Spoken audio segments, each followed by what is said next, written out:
The water, Rawat Kadash. The water, Kai. Thank you, Holy Spirit.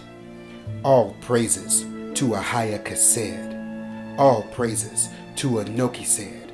All praises to the great I Am loving kindness.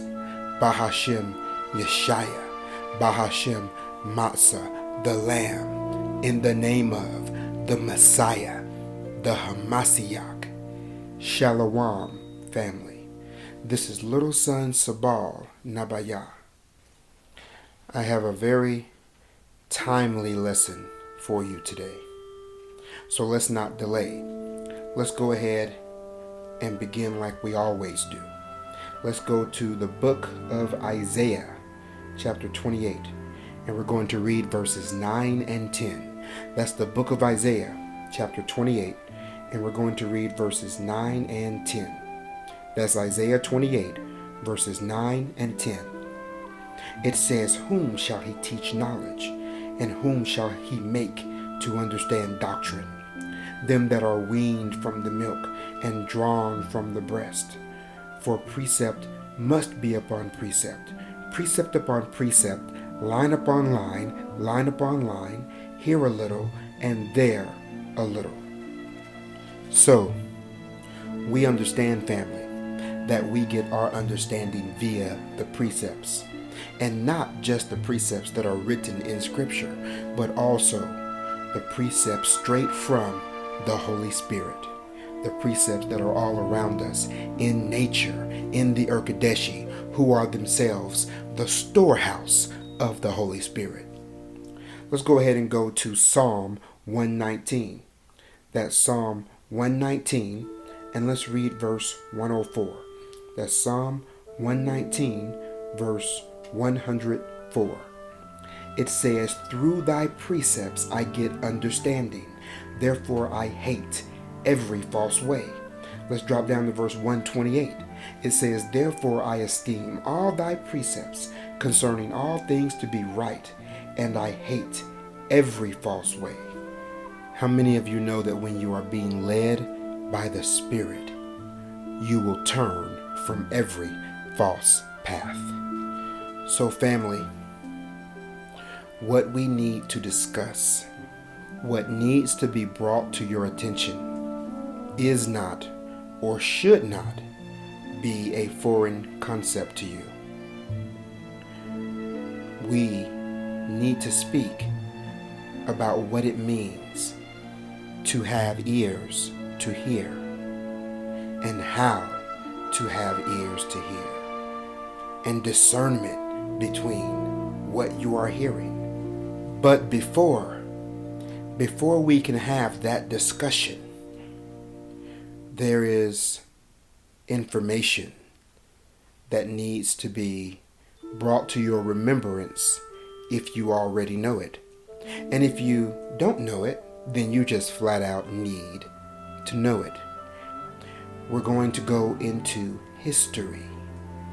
This is going to be the first part of a two-part series. And today, we're just going to deal with the backstory. Let us discuss what was going on in the world in the time before the flood, in the time after Eden, after people had began to multiply upon the face of the earth and were quickly filling it. Let us begin in the book of remembrance of Enoch, the Essene book of Haggai. And let's go to Seth chapter 1. And let's read verses 76 through 78. That's Seth chapter 1, verses 76 through 78. It reads, "So it came to pass that all the righteous among the ancients viewed God as mild and gentle and forgiving and filled with loving kindness. But among the wicked he was viewed as angry and powerful and vengeful and one who is to be much feared.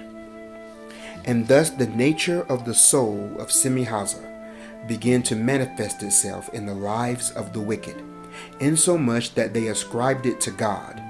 And in this way they began to worship the prince of darkness and despair. And both the righteous and the wicked had the view that they would each perish if they did not have their God to walk beside them. The one used their God to establish peace and tranquility, and the other to pursue violence and vengeance and the satisfaction of possessions. And the righteous sought only to always stand clean before their God, but the wicked corrupted themselves with blood and carnal desires." So I want you guys to pay close attention to what we just read.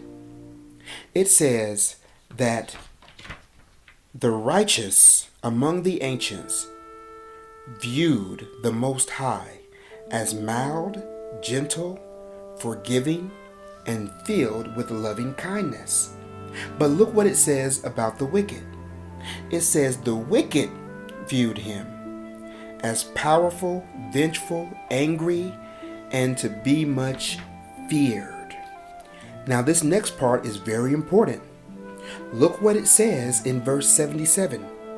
It says, "And thus the nature of the soul of Semihaza began to manifest itself in the lives of the wicked, insomuch that they ascribed it to God." So now you see it. Now you see straight up Satan worshipers. You see who their God was. Look what it says. "And in this way they began to worship the prince of darkness and despair." So now that you see that, now it adds so much context and understanding to John chapter 8. Let's go and read John chapter 8, verses 39 through 44. John chapter 8, verses 39 through 44. It says, "They answered and said unto him, Abraham is our father. Messiah saith unto them, If ye were Abraham's children, ye would do the works of Abraham. But now ye seek to kill me, a man that hath told you the truth, which I have heard of God. This did not Abraham. Ye do the deeds of your father. Then they said to him, We be not born of fornication. We have one Father, even God." Now look what they said.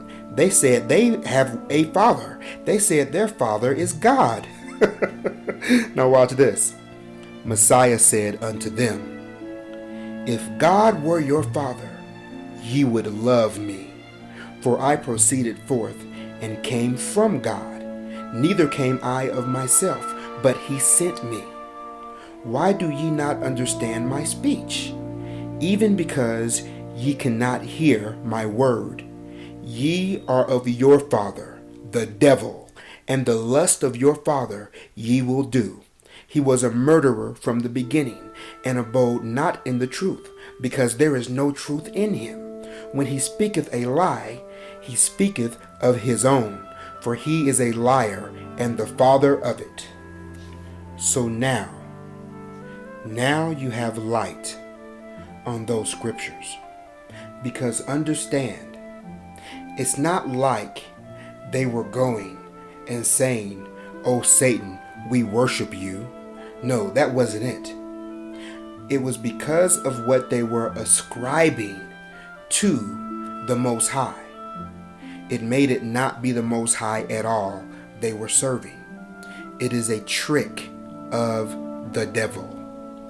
This is why there's such a vast difference in the teachings of Aaron and the teachings of Messiah. Understand what was going on. Understand that the Messiah was having to break it down for them. He was having to show them the true character of his Father. Okay, family. Now, with that understanding, let's go into the book of Enoch. That is the book of Enoch, sometimes called 1 Enoch or Enoch 1. And we're going to read from the Old Testament pseudepigrapha, the James H. Charlesworth version. And we're going to read chapter 1 of the book of Enoch, verses 1 through 3. It says, "The blessing of Enoch, with which he blessed the elect and the righteous, who would be present on the day of tribulation at the time of the removal of all the ungodly ones. And Enoch, the blessed and righteous man of the Lord, took up his parable while his eyes were open, and he saw and said, This is a holy vision from the heavens, which the angel showed me. And I heard it from them, and everything, and I understood. I look not for this generation, but for the distant one that is coming. I speak about the elect ones and concerning them." So here we have Enoch, letting you know before you get into the book of Enoch that this right here, this is for a future generation. This is for those who are going to be living in the last days. Now we understand that Enoch did a great thing for future generations. Let's take a look at some of those things that Enoch did. We know that Enoch was the one who established the first righteous community. Let's take a look at that. Let's go in the book of remembrance of Enoch, the Essene book of Haggai, and let's go to chapter 8, and let's read verses 62 through 65. That's the book of remembrance of Enoch, the Essene book of Haggai, chapter 8. No, Bedal, chapter 8. And we're going to read verses 62 through 65. Bedal in the book of remembrance of Enoch, the Essene book of Haggai. We're going to go to Bedal, chapter 8, and we're going to read verses 62 through 65. It says, "And the great one, Anoki said, followed with man, together with his heaven, patiently awaiting the day when he could take them back to Eden. And even now, he is expectantly waiting for his righteous people to prepare themselves to come home, like a husband waits for his bride. And a city of holiness can only come by the gift and power of Matzah the Lamb. And as it was then, so it is in the same likeness now, for he is the lovely shepherd of all who dwell in a city of holiness. And thus it behooves all the righteous everywhere to give diligent heed to all of the righteousness in this book of remembrance, for in it are the instructions that will lead you back to Eden.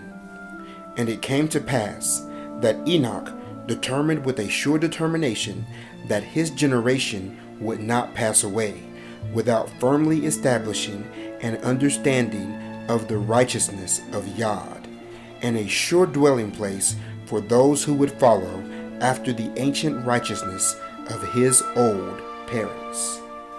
Okay, so when it comes to establishing Yod,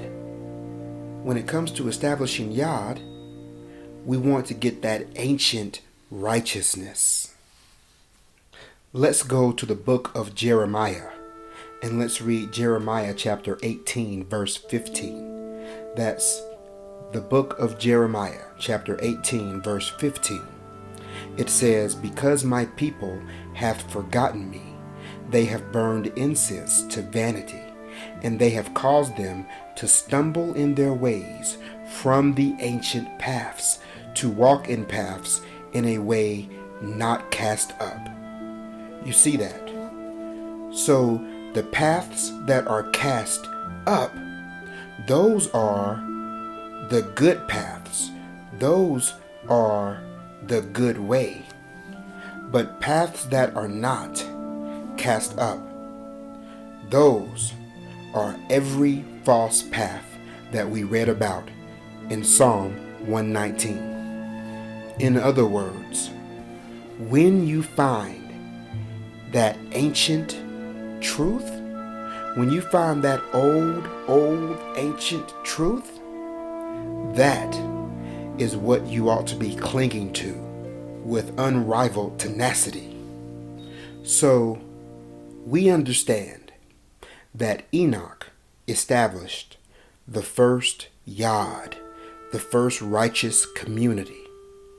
But let's look at something else Enoch did.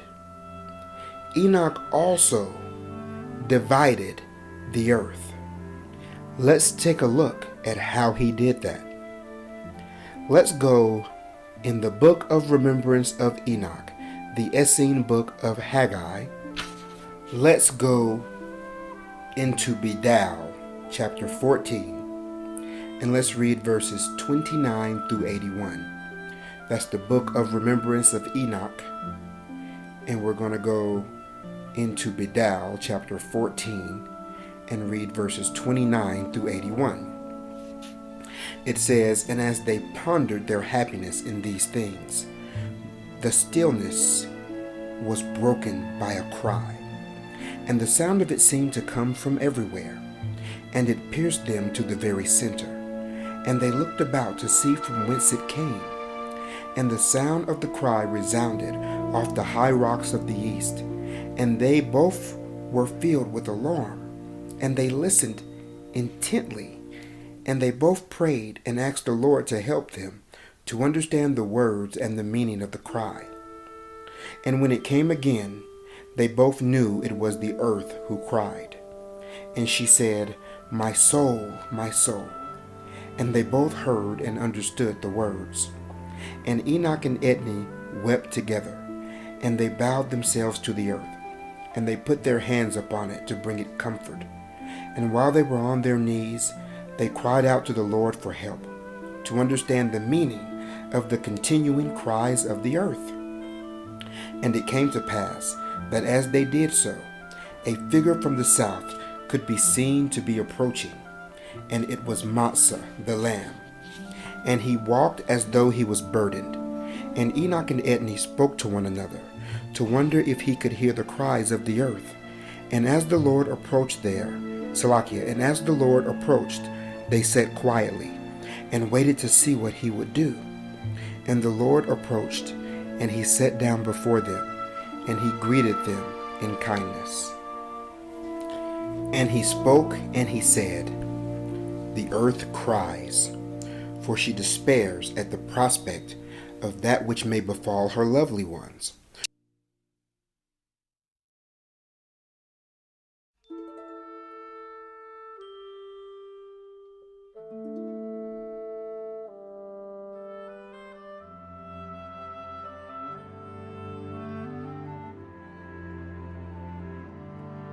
instructing them day by day, so that they may establish their own decrees of creation, and thereby separate themselves from being dependent upon righteousness in the midst of creation. And they intend to utilize the element of wickedness among themselves to establish their lies, to have precedence over the truth of my Father. And upon hearing these things, Etni took the hand of Matzah in both her hands, and she said, Lord, what must we do? And the Lord gained strength from her, and he said, The two of you must see to it that the righteous come prepared and informed, so that they can perform a task for me. And Enoch replied, Say on, Lord. And the Lord lifted his head, as if he had found renewed determination, and he began to speak. And he said, I shall instruct you 4 times, as you walk in the way, in order to prepare you for a task. And before 4 years pass, you must abide in your strength to accomplish the matter. So I will give you your first instruction at this time. You have not known it, my children, but a fierce battle is transpiring on the earth and in heaven, and it shall be known by your posterity as the first great war in heaven. And there are huge forces of righteous assembled. Salakia, and there are huge forces of righteousness assembled and at the ready, to aid in the cause of Anochesed, and they are strong and determined forces of wickedness also at the ready, to subdue all that is holy, and all the inhabitants of the earth, and even all the living souls in creation are to be affected by that which may come of this war. Now understand that at this time both the righteous and the wicked are set on a course to be able to establish firmly who is the object of creation, and it shall be either mankind or the Dekadarshi. And we have arrived at this place because the nature of my Father is such that his gift of agency rests to be immovable in all that far reaches of his abode. And at this time, the wicked are dependent upon righteousness, and their lies are dependent upon the truth. And wickedness can neither originate nor create anything, and the forces of evil in Senecio are loath to depend upon goodness in order for them to participate in the decrees of creation. And their intention is to divide the earth in order to establish themselves to be independent of the truth in creation, so that they may be able to create souls according to their desires. And had they been able in the past to join together in this matter, they would be approaching to accomplish it even now. But there is one who has risen among them who has the skill to band them together, and his intention is to divide the earth in such a way as to cause evil to stand to be independent, to act for itself in the midst of creation. And the cries of the earth that you have heard is the earth in her mourning, because this day he has set his hand to begin to prepare the wicked to accomplish all of these things. But be comforted, my lovely ones, for the righteous have also been prepared, and now stand ready to commence their great acts of righteousness, to come to the aid of my Father. And I will tell you of the preparation on both sides of the war that is taking place. Up until now, I have asked you to make 4 divisions in the midst of creation, and those divisions have drawn the righteous and holy souls in creation to a place where they can affirm the great decrees of creation.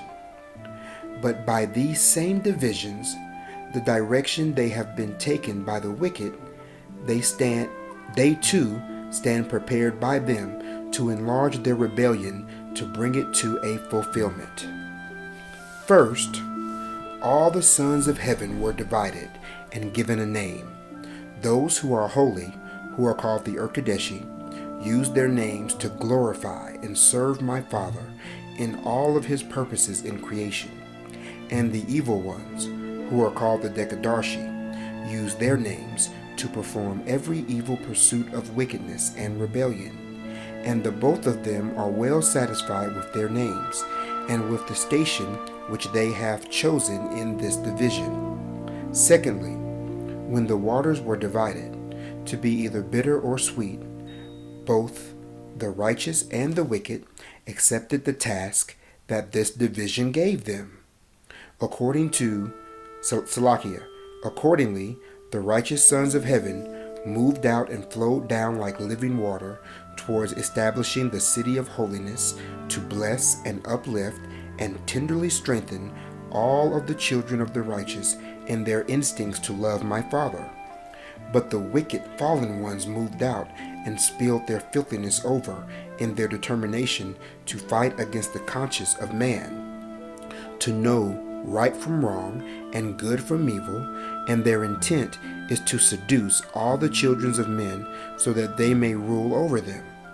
And thirdly, when the sons of men were divided according to the sanctity of marriage, those who are holy take great delight to identify and lay hold of the loved ones of Melchizedek, and they set themselves to love them and tenderly support them in their love for one another, and to stand firm in their virtue of the sanctity of marriage. But those who are in the shadow of darkness took delight in fornication and in the bondage of lust, and they gladly set out to see to it that the sons of men were seduced into ways of corruption and decadence. And lastly, now that the division of days has been established, the righteous will use their holy days to comfort my Father and to magnify faith in the earth and to enlarge their association with the pathway back to Eden. But the wicked will use their days and how they have divided them to find opportunity to expand deceit, and they intend to cause their evil to grow, to dominate the world, and they will see to it that their division of days will result in their being able to find dominance over their fellows, and for the first time the earth will know the poor, and the poor of the earth shall mourn in their bondage. And the Lord said, and I would instruct you further, my children, to also know that along with the effect of these 4 divisions, which you have accomplished at my word, the first great 7ing was completed, with the return to Eden by your first parents. It was completed among both the righteous and the wicked on that day. And because of this, the wicked have also come into their fullness in establishing their own division of days and their religion, and they have clarified their intentions fully, for a way of life drawing upon the type of 7ing that has transpired in their midst. For they celebrate the covenant Cain made with Semihaza, and the invention of knives by Lamech, and the establishment of the secret society of Seku by Kohath, and they celebrated the beginning of tribute and slavery, which marked the beginning of nations, and they celebrate the birthday of the Nephilim, delivered by Zillah. And they marked a day to show the satisfaction of possessions with much pride and boisterousness, and they had their day of the new year coinciding with the phases of the moon. And because of all these things, the wicked have come now to be in a position to challenge the 2 great decrees of creation that were declared in Eden by the intervention of their agency. And the loving kindness of my Father is so great that he will not assert himself to forbid his children from denying him and his purposes in creation. And should the one who has arisen succeed, the decrees of creation that come from Matsar the Decadent may be set in place upon the earth. But be calm in your souls, because the righteous have been wisely prepared to affirm the decrees of creation of my Father, and to establish them to be immovable until the end of days, at which time they must be reestablished in the face of wickedness that shall arise in that day. And I say to you now, that the best way for the righteous to establish this affirmation of the decrees of creation is to divide the earth. And the Lord ended his speaking for a moment. And it came to pass that Enoch and Etni pondered these things, and after a moment Enoch said, Please, O Lord, teach me how you intend for us to divide the earth. And the Lord said, Remember well all of that which I will tell you. And the 3 of them drew close together in their speaking, and they sat upon the ground as if to guard against being heard. And the Lord said, You are to partition the dwelling places of all the sons of heaven in creation, and all of the watchers of holiness, who are called the Urkadeshi, are to be stationed in a high standing upon the heights, and in the midst of the light of Anokised. And they are to be assigned to all the pleasant and lovely places upon the hills to dwell, and their abode shall be upon all the lofty places in the light of the earth. And their glory is to be made manifest on the surface of all the beautiful valleys of my abode, and they are to spread themselves out upon the plain, and they are to be a mantle of loveliness to cover both the land and the sky with their grace. And all of the watchers who have fallen into filthiness, who are called the Decadarshi, are to be given a place of low degree, and in darkness of depths of the earth, and they are to be assigned to all of the lonely and barren and forsaken places of the earth, because they are despicable before my eyes, and they are to be locked up like a prison house in every place, where their voices cannot be heard by the lovely ones of my Father. And you are to assign all of the Urkadeshi their proper task to speak to the objects of creation for Anokised, and they will speak great and wondrous things for him, and for his son, and for the righteous, and you shall instruct them in the manner of that which they will say to all those who grope to find their way, and they shall speak words of tender guidance, and instruction to all the tender-hearted who mourn. And you shall remind the Urkadeshi to keep themselves in the way of understanding, and in the way of truth, that has been established by your first parents, and by all of the righteous during the first great sevening.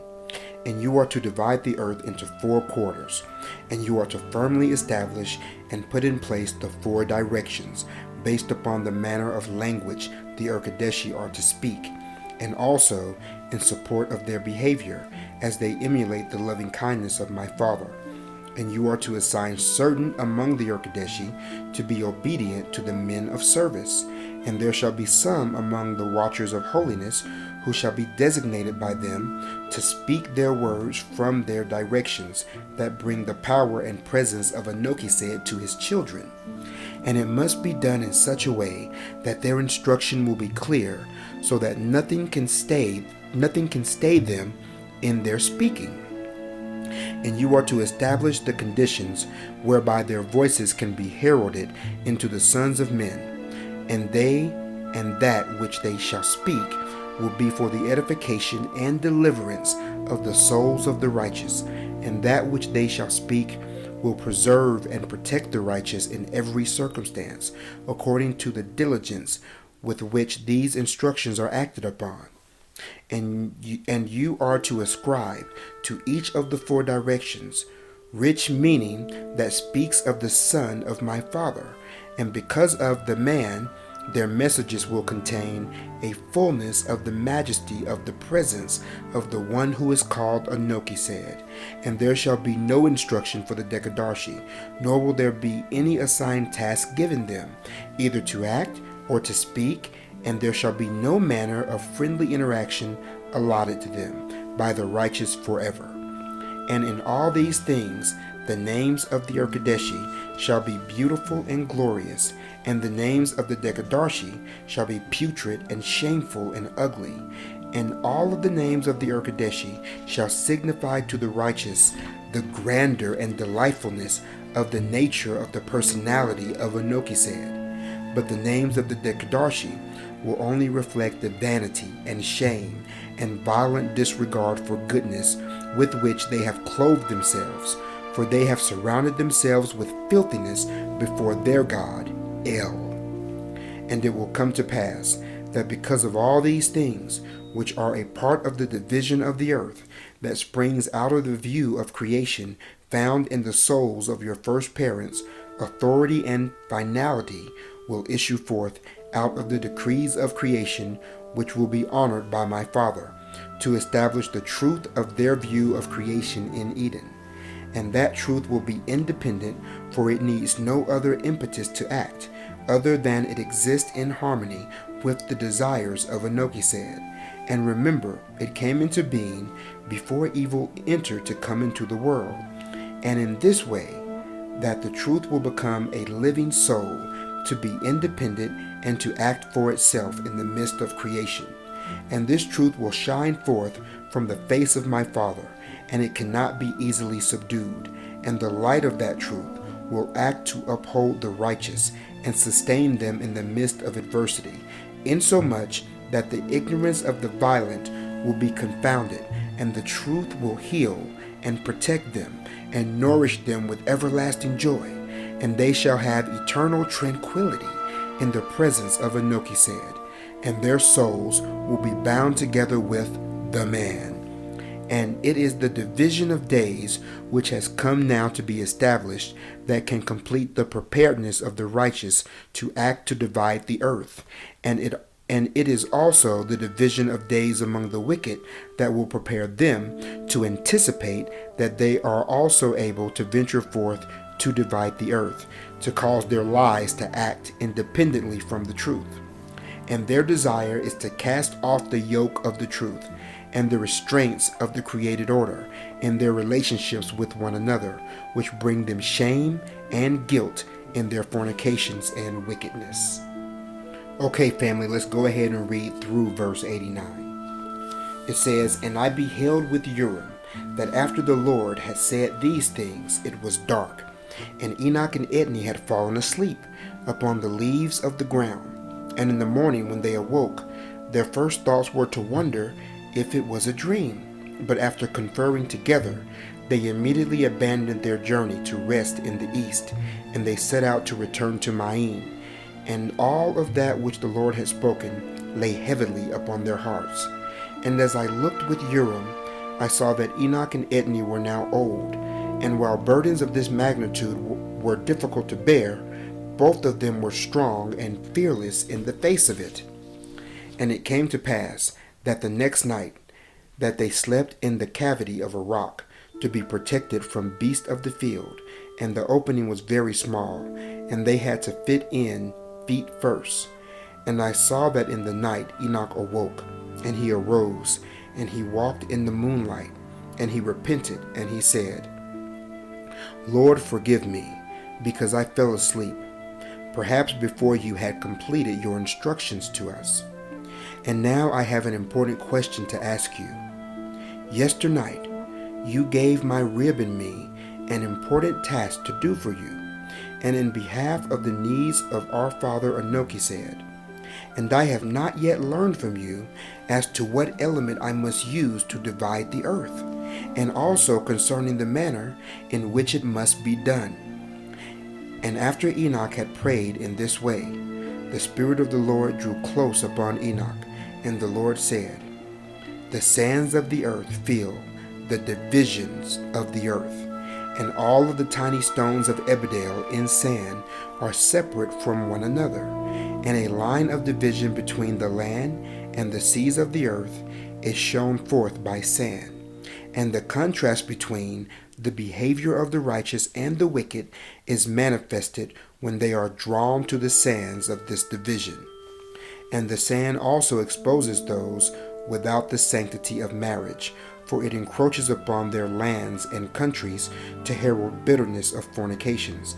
And by contrast, sand expresses the nature of the value of the living water and the barrenness of the deserts of the earth.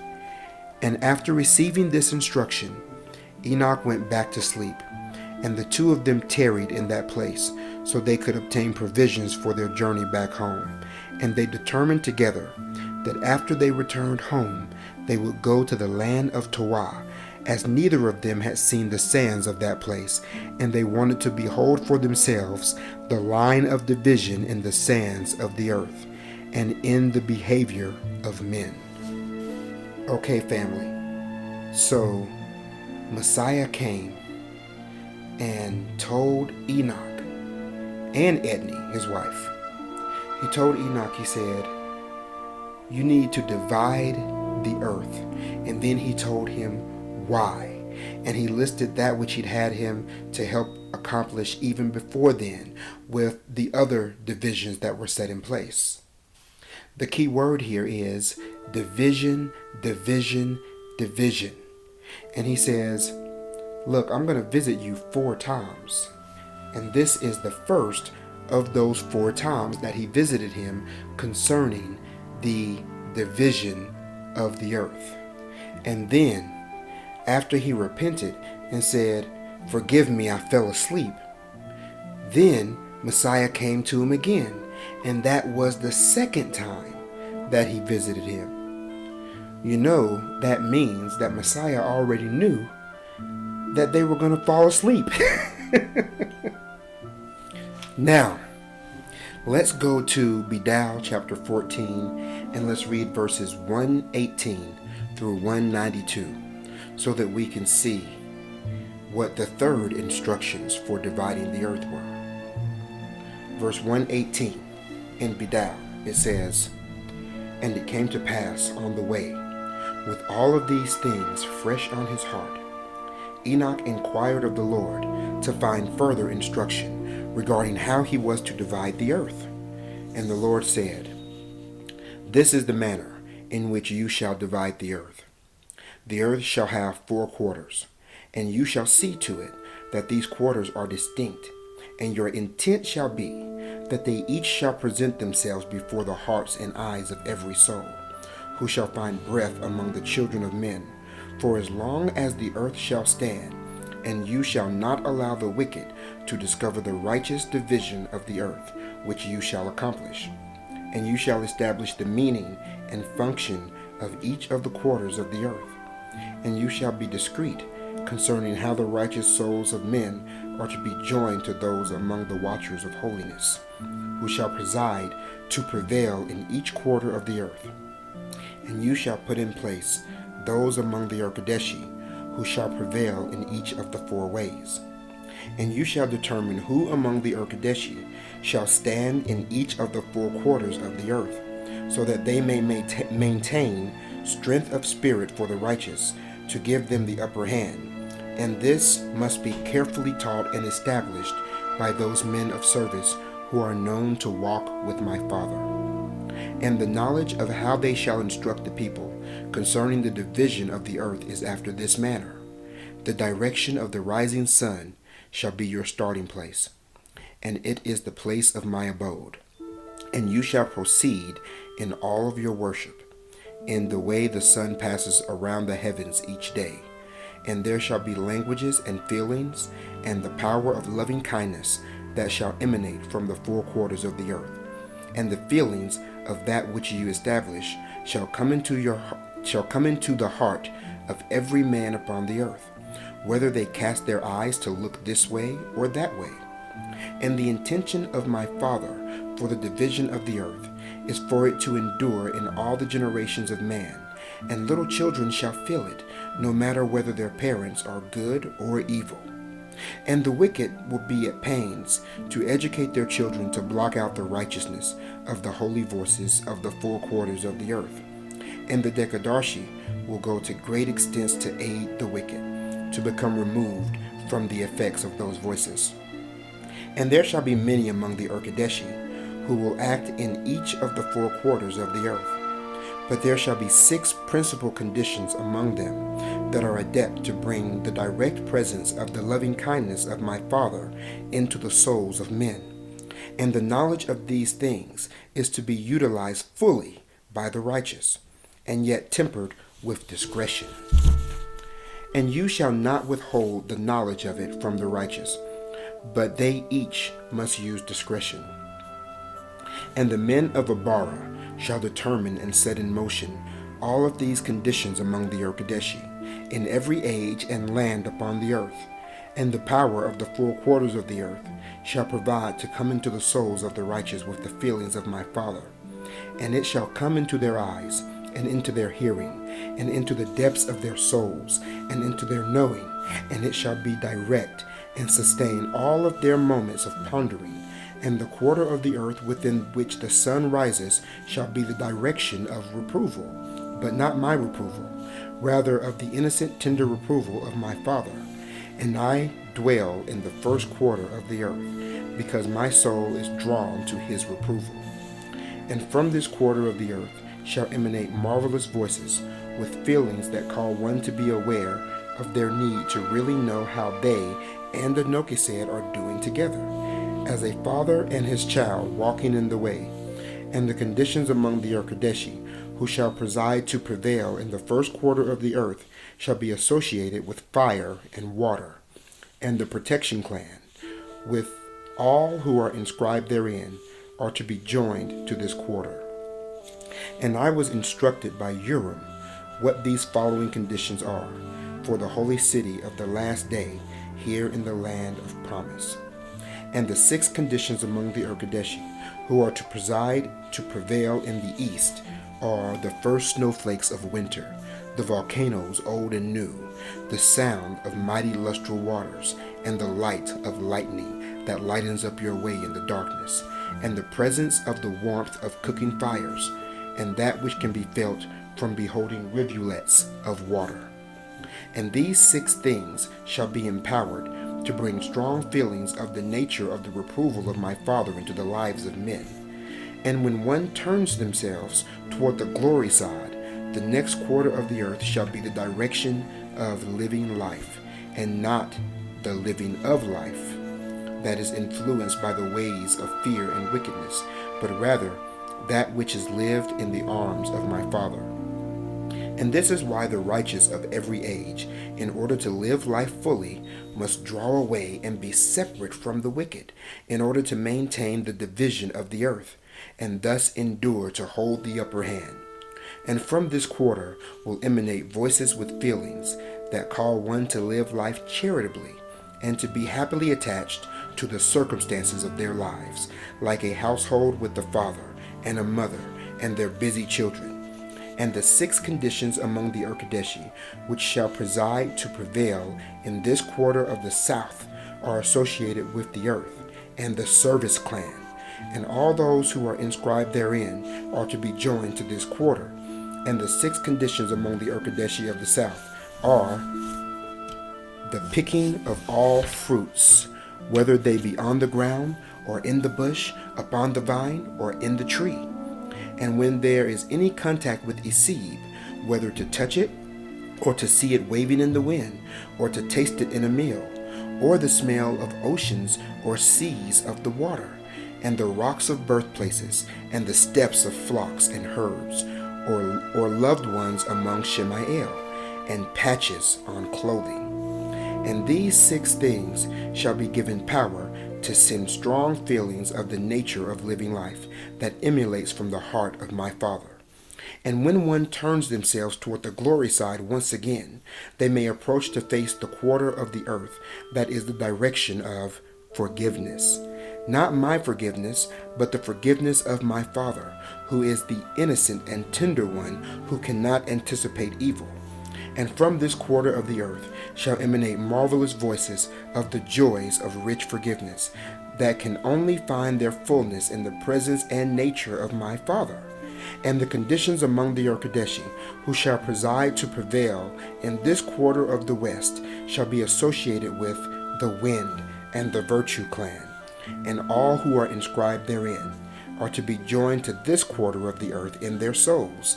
And the 6 conditions among the Urkadeshi who are stationed here in the west to preside and prevail are quietly rising smoke, and tornadoes and whirlwinds passing close by, and the rays of sunlight casting their beams through the clouds, and cool winds and breezes, and the sounds of birds flying, and their breath in song, and the sight of falling leaves. And these conditions among the Urkadeshi are set in their places to bring a sense of power of forgiveness, and it is a forgiveness that is not preceded by any process of remorse, and it can only come after the children of men have firmly laid hold of the repentance spoken of by Matzah the Lamb. And you will see when he presents you to his Father, free and clean from sin by the labors of your repentance, that the forgiveness of Anokised is complete and without condition, because of the merits of the lovely one, who became temporal to follow out with us into the struggles and trials of our lives. And when one turns themselves yet again to complete the cycle, you shall come face to face with the direction of hope, not the hope of the oppressed or the vengeful, but the hope of my Father in his unconditional and undivided love, And from this quarter of the earth shall emanate strong voices with feelings to trust and believe. For no matter what the circumstances, the loving kindness of my Father will in the end come to you and give you peace and comfort. But not the peace and comfort of pleasure and ease, but the peace that can only come when all the wickedness and corruption is done away in your lives. Wow, that's the kind of shalom right there. Verse 147. And the conditions among the Urkadeshi, which shall preside to prevail in the last quarter of the earth, are associated with the sky, and all of the clans of the men in all their several hosts are to be joined with this quarter. And the 6 conditions among the Urkadeshi, who are to preside to prevail in this quarter of the north, are mist in low places, the passing clouds that are moving in 2 ways, and rainbows against the light, and the moon between the clouds, and the stars of the evening that are mixed with the light of fireflies, and the arrival of the first signs of the 4 seasons. And all of these 24 conditions among the Urkadeshi shall preside over their fellows to speak and to herald and to magnify and to utilize the feelings of the hopes of my Father, and they shall continuously witness of him to every soul upon the earth, according to the various designations of the men of service. And it is a sad report that there will be many who will become dull of hearing and hard in their feelings, and void to comprehend all of these things, and they will find that they will be left without a knowledge of their Father. And it will come to pass in the days of wickedness and vengeance that all of the world and the wicked will labor to cast off the righteous division of the earth, and Matsar the decadent will glory in his domain, and there will be numberless multitudes who will succeed in turning away from all these voices and these feelings of their Father. And in the end of days, the division of the earth must be reestablished, and the visions and grandeur of these prevailing conditions among the Urkadeshi will once again gain the upper hand among men. And I say again, that you shall both together as man and wife establish this division of the earth to protect the righteous who love my Father, and you shall surely set it in place for his people. Salakia. And you shall surely set it in place for this people, and for this people, for this division of the earth shall be the only framework in which the truth will be enabled to be independent to act for itself in the midst of creation. And by this division you are placing the righteous acts of the perceptions of Yatsakad and Kavah in the completeness of it in their several stations, which encompasses all of time, and it will gain the upper hand. And the Dekadarshi and their ilk must be in this way obliged to follow the lead of those whom my Father sees to be, of those whom my Father sees to be the objects of creation. And because of this, they will be forever dependent upon the righteous that springs forth from the feelings of my Father.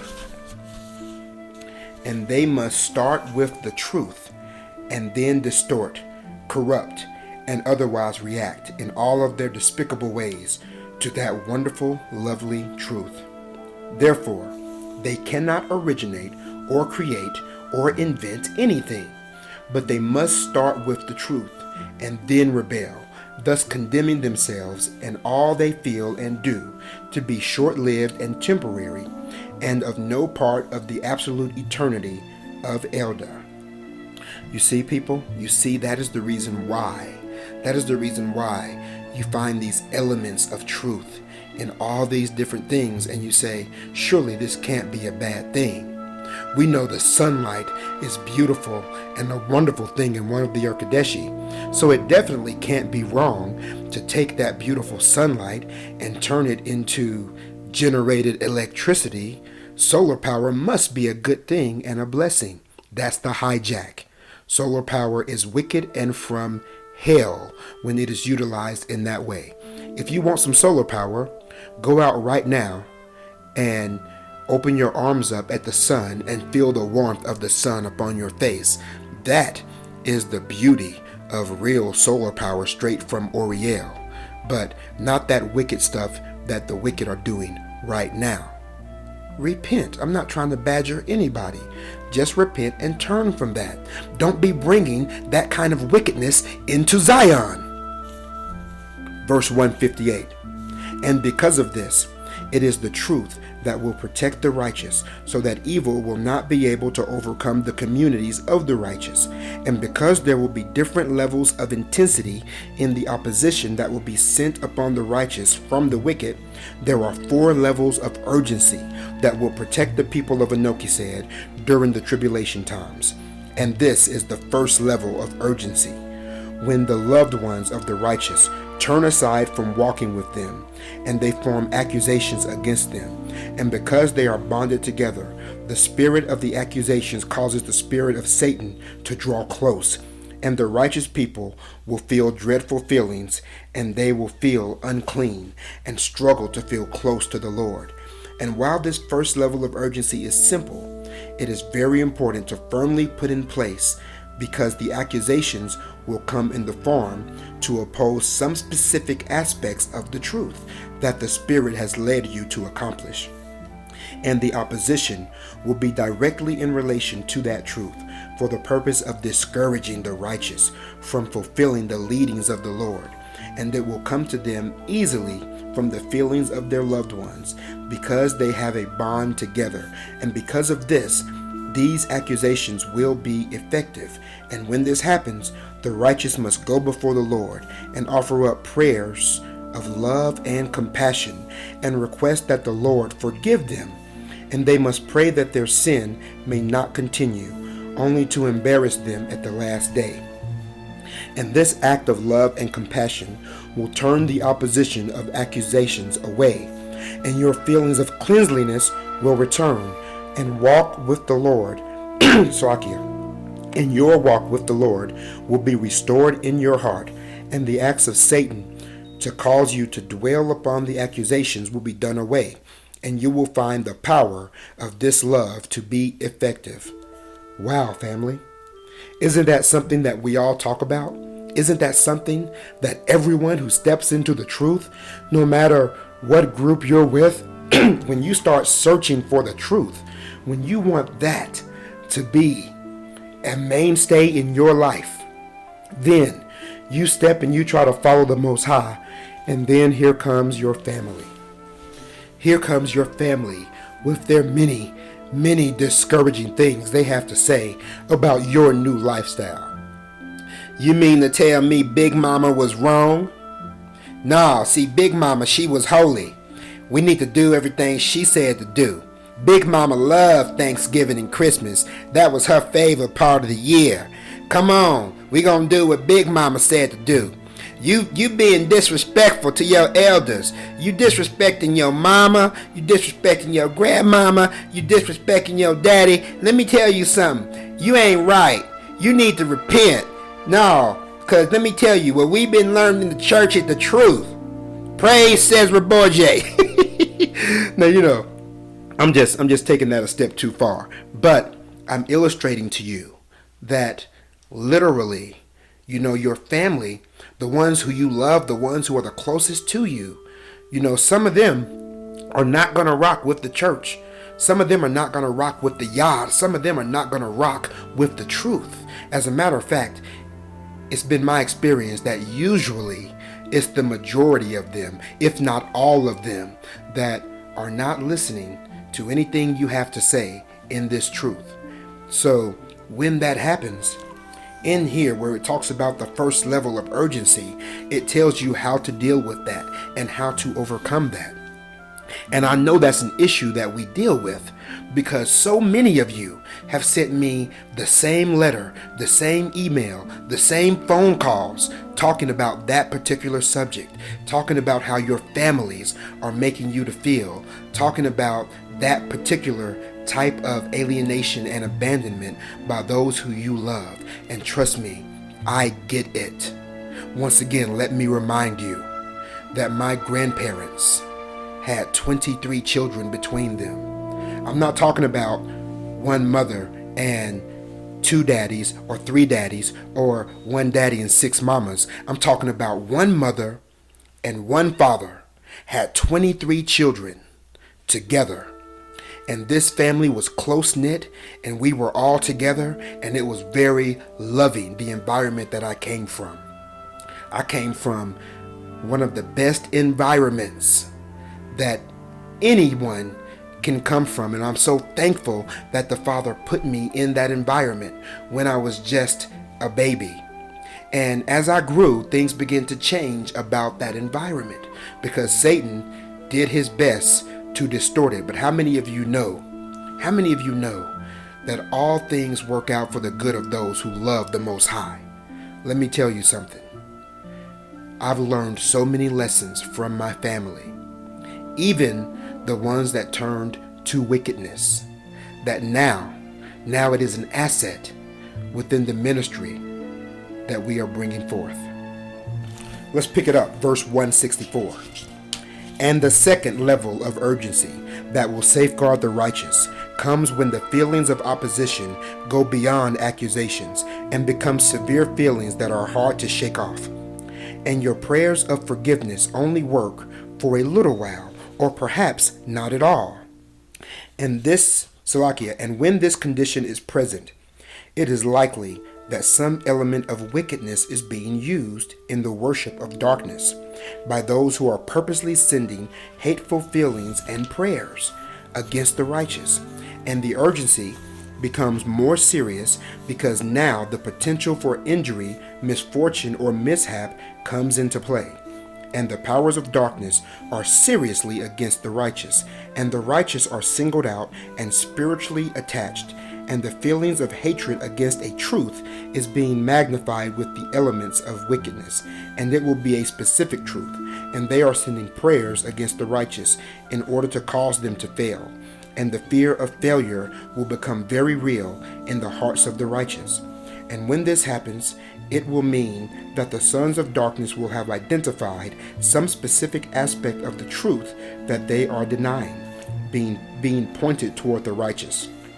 And this truth must be identified, and the condition charged with the safeguarding the condition charged with safeguarding that truth.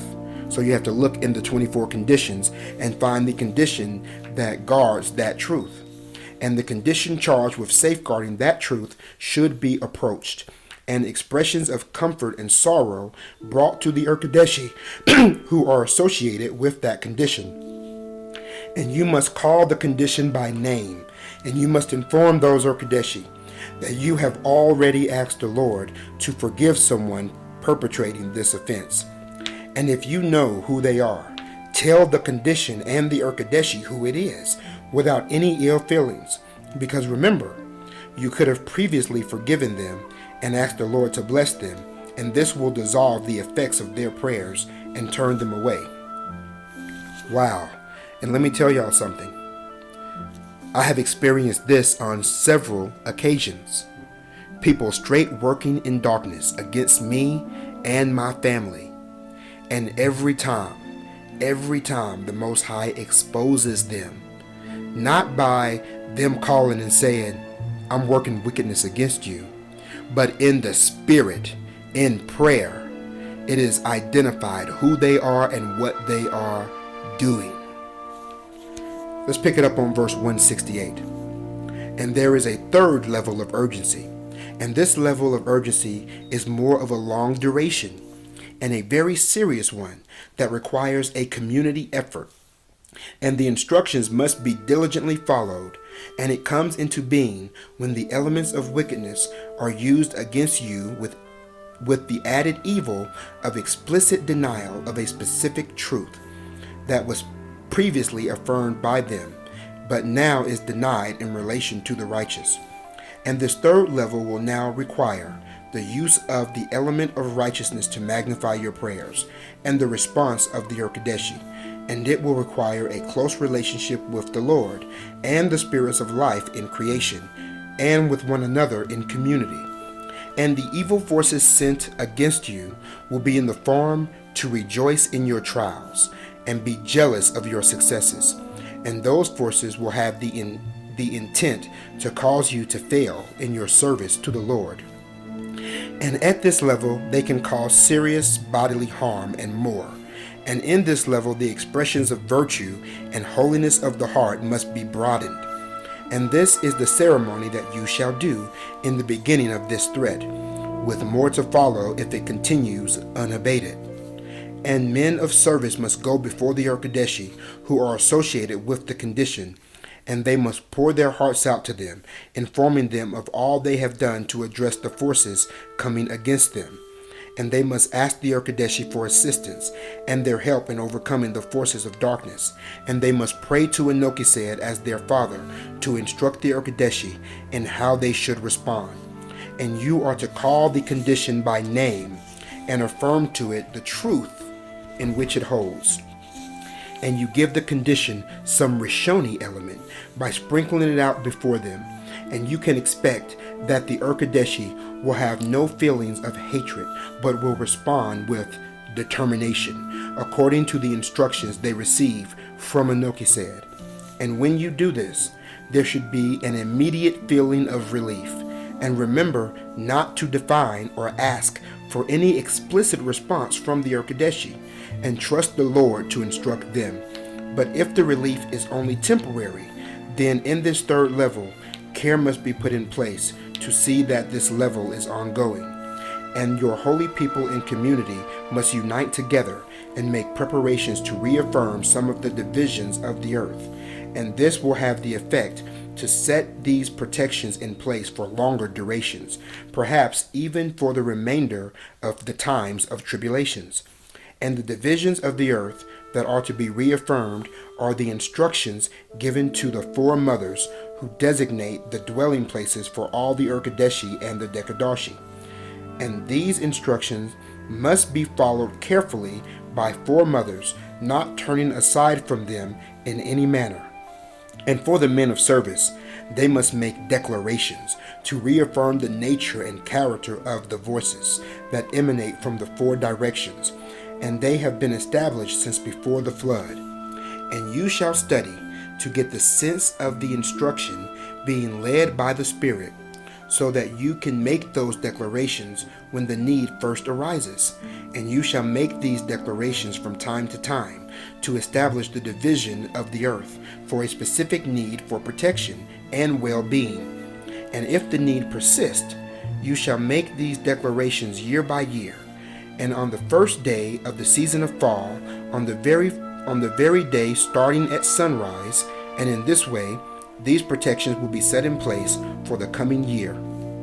And if the opposition changes form in the coming times, you shall go to any additional conditions needed and add the truth they hold to your request for assistance. And there is a fourth level of urgency. And this level is meant to address a major crisis with the need for protection. And it requires the leadership of a man of Abara and his wife, and it takes a high level of discipline and diligence to put it into effect. And this level of urgency is for the purpose of dissipating a momentary but severe crisis, and it may happen that the wicked can find the means using great deceits to overcome the Urkadeshi after assistance has been called for. And for this reason, it is important for the people to be extremely diligent to see to it that the Urkadeshi are only instructed by those who know how among the married men of Abara. And the righteous people who stand in the pathway of peril must be diligent that none among them are thinking to instruct the Urkadeshi who prevail, who are not designated to do so. For such may bring confusion to the Urkadeshi, and it may delay the comfort and protection that is coming to the righteous, or it may weaken it. And as I have said, when the Urkadeshi are overcome, you must heighten your urgency this fourth time. And only those who are capable of having no fear in the face of it must lead and instruct and guide and show by example how to act. For in this extreme cause, all of the righteous must respond to the Urkadeshi being overcome by grieving with them for the disrespect for the truth that is being shown, and for the poor heart of my father, who must undergo the distress of his loved ones, and your mourning with him must be expressed as a true child would mourn with their father, and compassion for him must overflow to reach into elder. And when you do these things, just as I have instructed you, in the utter purity of your love for Enoki said, there is no act of the use of element of wickedness that can be accomplished by evil that can overcome you. And I say to you, that those who cannot accomplish the absence of fear must trust and depend on those who can make this vital bonding in love with Enoki said. And in this way, my Father will take care of his loved ones. So remember, there are 4 levels of urgency for the protection of the righteous in the face of evil finding dominance in the world, or having ill effects directly in the lives of the righteous. The first level of urgency is to establish among the righteous a willingness to forgive the offenders, whoever they are, and to ask Enoki said to forgive them. And he will do so. This will cause or maintain that evil will always be subject to good, and that it will not find the means to instigate any force that it uses for evil that can overcome forgiveness.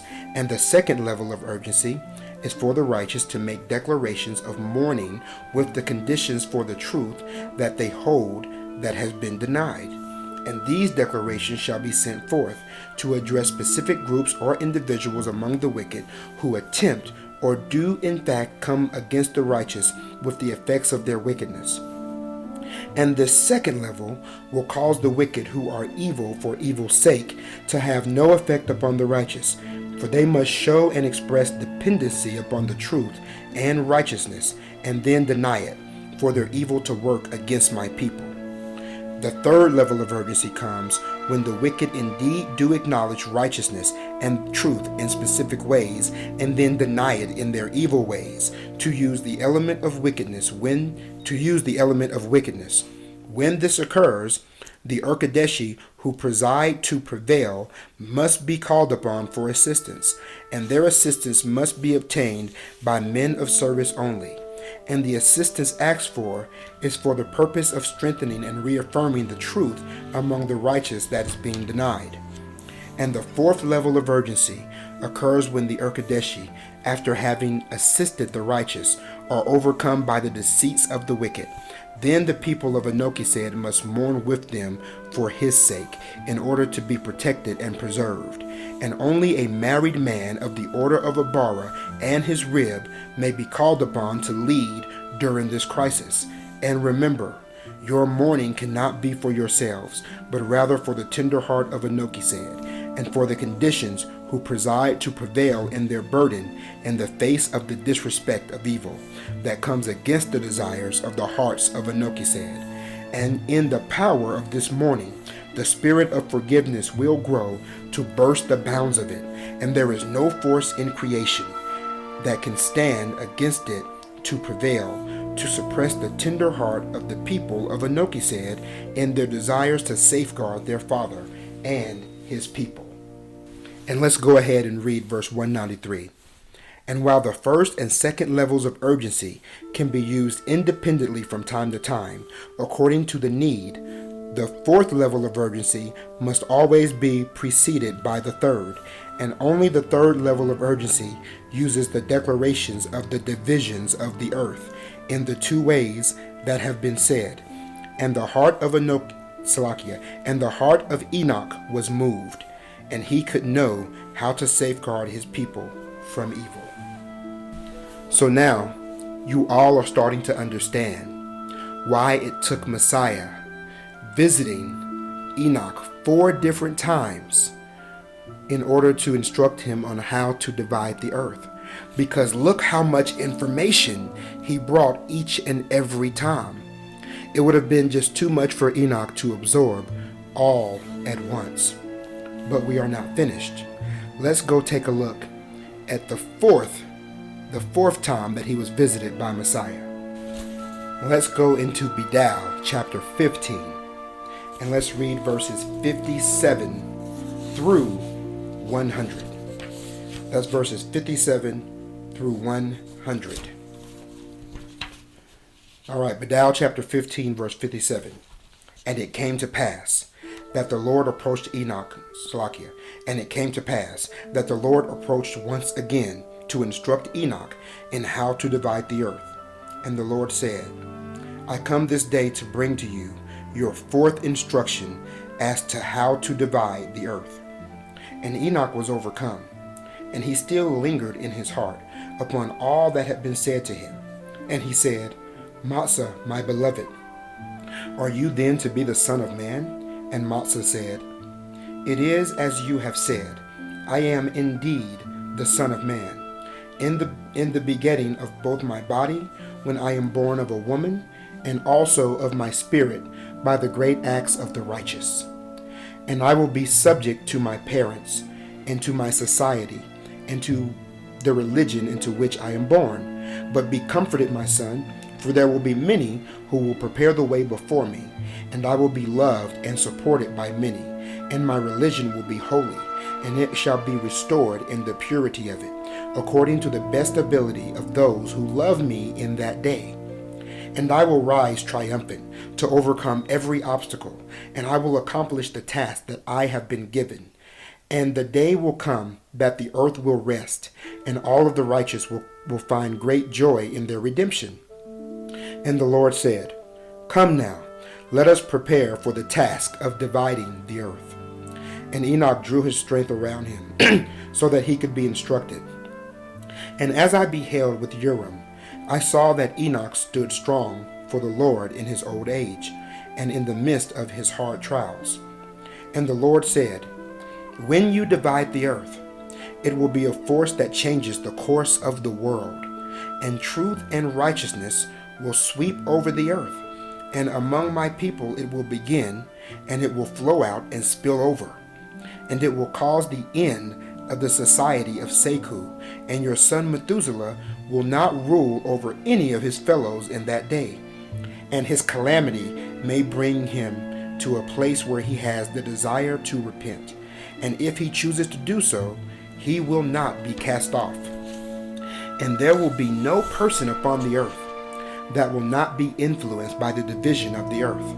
And the people of Maim, even those who are strong in their virtues and in their love for my father, must come together and give their souls to accomplish the task. And this is the manner which you shall perform to establish the division of the earth. And any portion of that which I will tell you may be used to re-establish it altogether, or to some degree, according to the level of urgency that is required.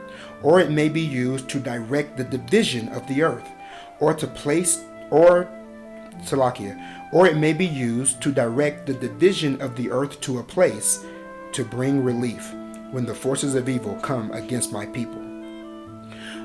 Those who are prominent in the virtue clan must act to remind the Urkadeshi to keep themselves in the way of understanding and in the way of the truth.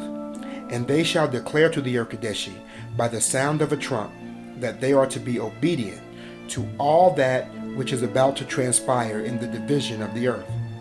And they are to be diligent to see to it that they remain steadfast to all that has been established concerning them by our first parents in Eden, and also by that which occurred during the first great 70 in righteousness.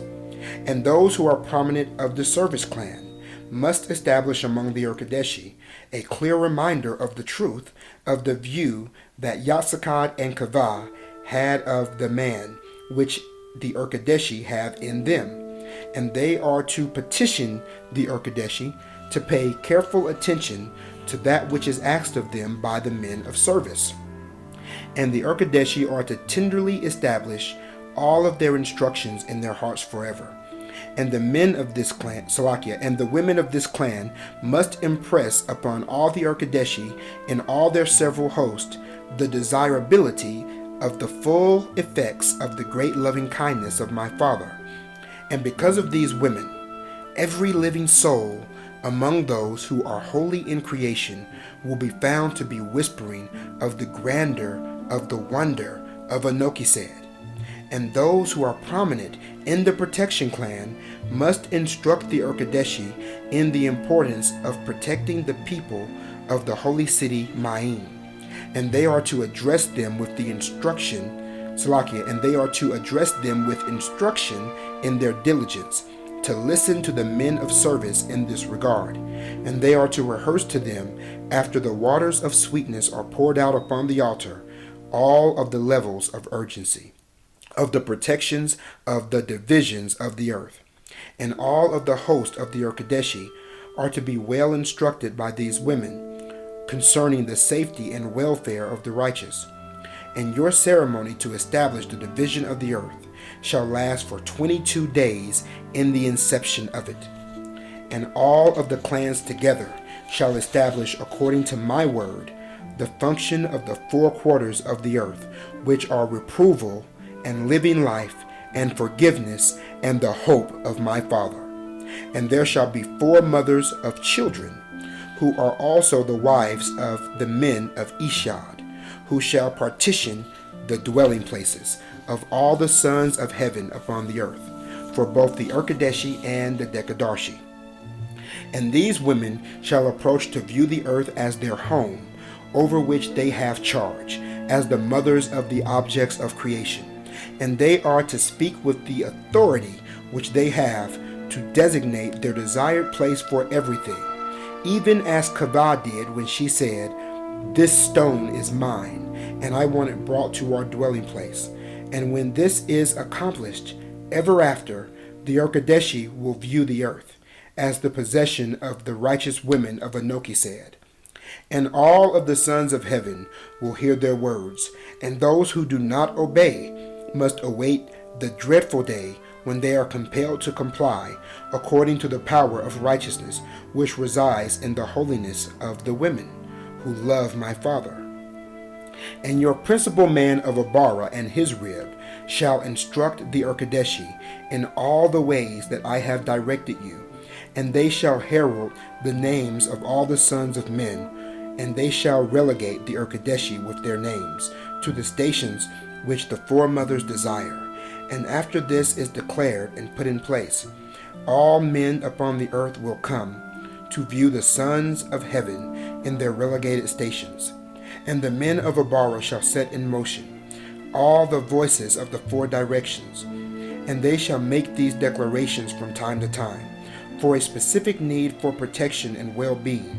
And in these declarations they shall proclaim that from the east shall emanate marvelous voices with feelings that can tell the righteous how they and Anoki said are doing together as a father and his child walking in the way. And they shall proclaim that from the south shall emanate marvelous voices with feelings that can tell the righteous that they can be happily attached to the circumstances of their lives. And they shall proclaim that there shall be marvelous voices from the west that shall speak to the righteous of the rich joys of forgiveness in the presence of my Father. And they shall proclaim that from the north shall emanate voices that feel trust and faith that no matter what the circumstances, the loving kindness of my Father will in the end come to you and give you peace and comfort. And the men of Abara shall recount the former divisions day by day that I have required of you in times past to reestablish them. And they shall recount the first great sevening into the ears of all the Urkadeshi, using the waters of sweetness. And they shall declare by the sounds of many trumps that henceforth the truth shall once again be found to be independent in the midst of creation, to act for itself, and it will make no distinction between the righteous and the wicked. And they are to assign to the Urkadeshi their proper task in that which they will say to all men, and also with regard to the guidance and counsel which they will bring to them when they grope to find their way.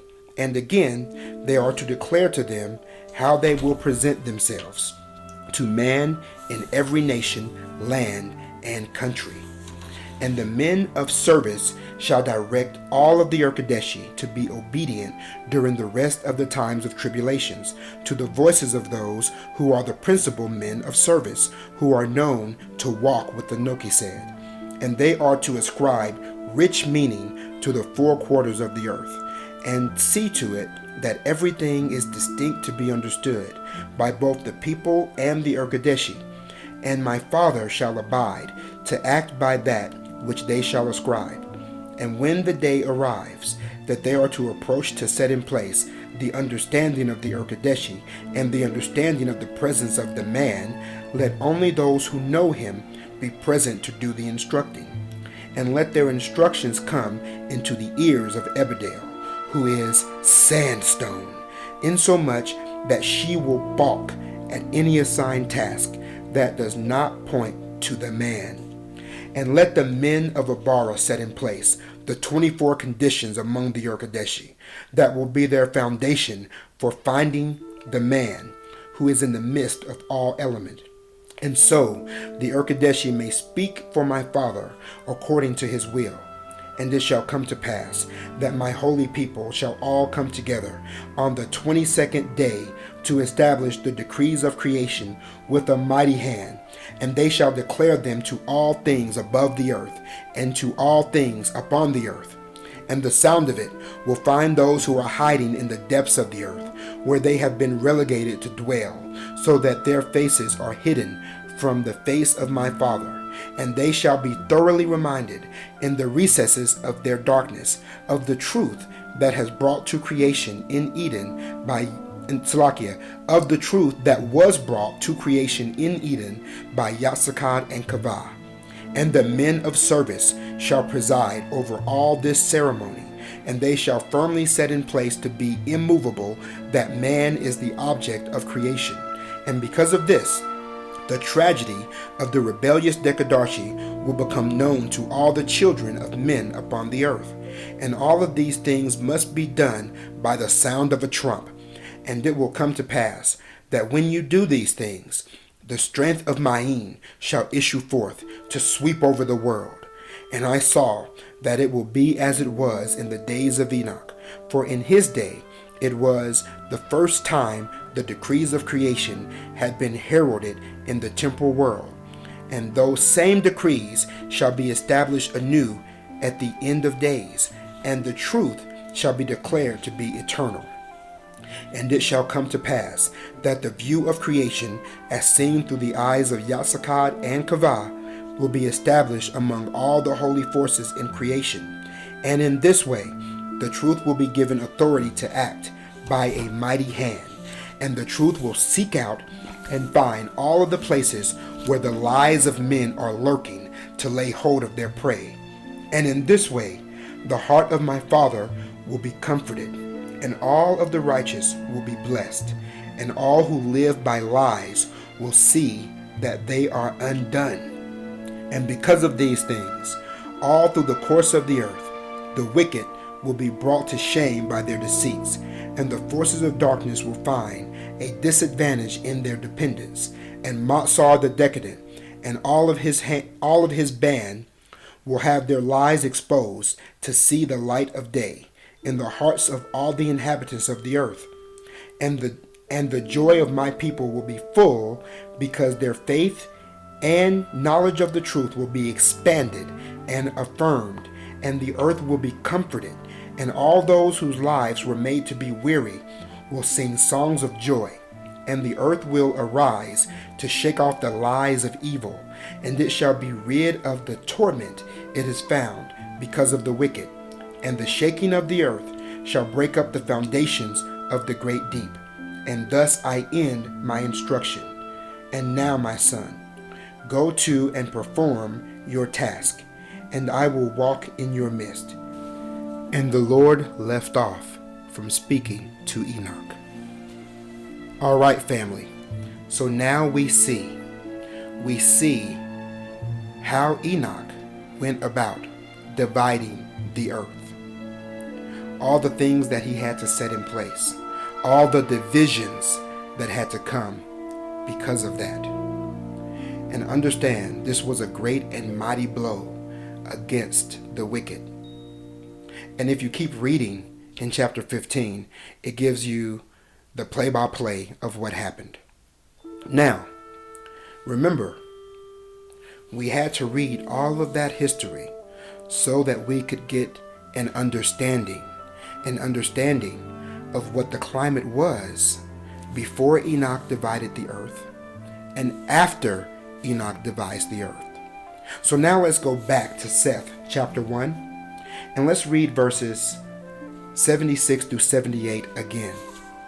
It says, that's Seth chapter 1 in the book of remembrance of Enoch, verses 76 through 78.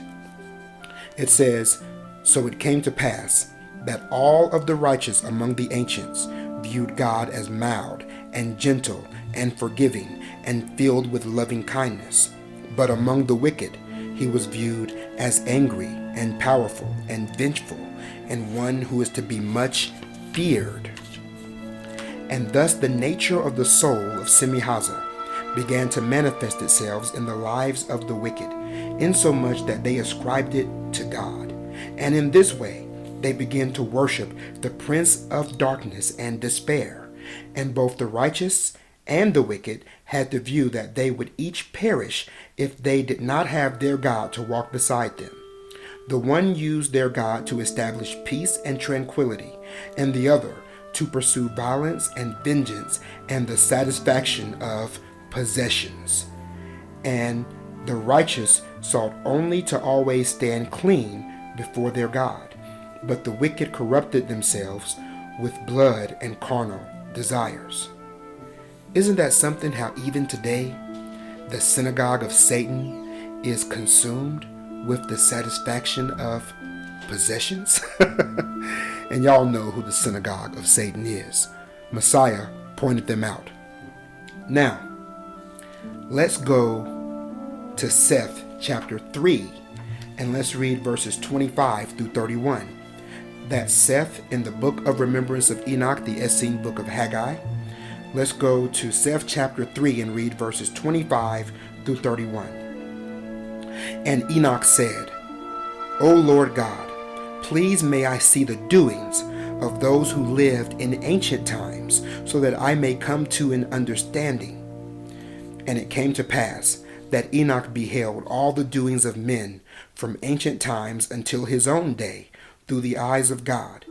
And that which he saw brought him great understanding.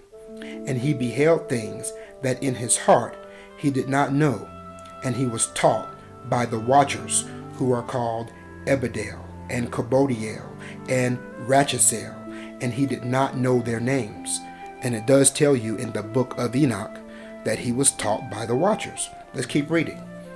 And he saw the conditions among those of old time, when mankind first left Eden and began to multiply and spread themselves out upon the earth.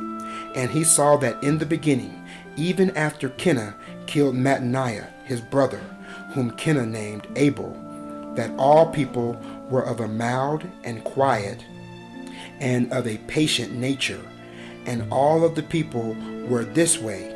So even were the wicked, for this was all any man knew from the example of their old father Yatsakad. So you see, the only example they had was Adam. The only example they had was Adam, was Yatsakad.